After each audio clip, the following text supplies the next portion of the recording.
మీకు లేదండి సినిమా చూసిన తర్వాత మీరే క్వశ్చన్ తప్ప అంటారు. ఎందుకంటే నేను యాక్చువల్లీ చాలా రోజుల తర్వాత మళ్ళీ రన్ రాజారాన్ని ఎలా అయితే ఒక ఫ్రెష్ వైబ్ వచ్చిందో, అరే ఇప్పుడు దాకా అంటే నేను అంటే ఇది మా పిఆర్ఓస్ వీళ్ళందరికీ సినిమా చూపించాం మన వాళ్ళకి, మన వంశీశేఖర్ వీళ్ళందరికీ. వాళ్ళు చెప్పిన మాట, శర్వా అన్న ఏంటి ఇంత కొత్తగా ఉన్నావు, అసలు నువ్వు ఇది ఇంకో యాంగిల్ మేము చూడలేదు, ఇలా మేము ఆలోచించలేదని. సో అది మీరు కూడా అంటారని అనుకుంటున్నాను.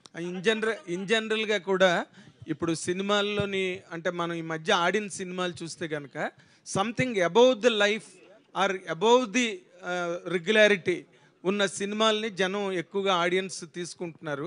ఏమాత్రం చిన్న రెగ్యులారిటీ ఉన్నా కూడా ఫ్లాట్ అయిపోతున్నాయి సినిమాలు.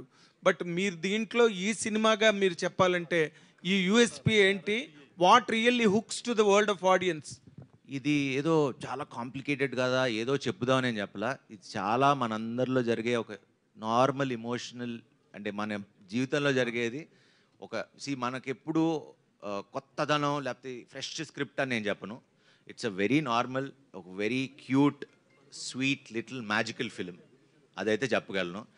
సో ఏంటి మీరు ఏం తీసుకెళ్తారా అంటే, అరే వచ్చాం ఒక మంచి ఫీల్తో, ఎన్ని ఏళ్ళైందిరా సినిమా చూసి ఇంత మంచి సినిమా అని ఆ ఫీల్తో వెనకైతే బయటకు వెళ్తారు. What has really best worked out between you and Kriti Shetty సినిమాలో?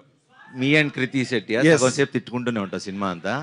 ఐ థింక్ అది ఎప్పుడు వర్కౌట్ అవుద్ది. ఇప్పుడు మురారి చూడండి, ఖుషి చూడండి, ఏ సినిమాలో చూడండి, హీరో హీరోయిన్ తిట్టుకుంటూ ఉంటే సినిమా బ్లాక్ బస్టర్. గుడ్. కృతి ప్రసాద్ గారు.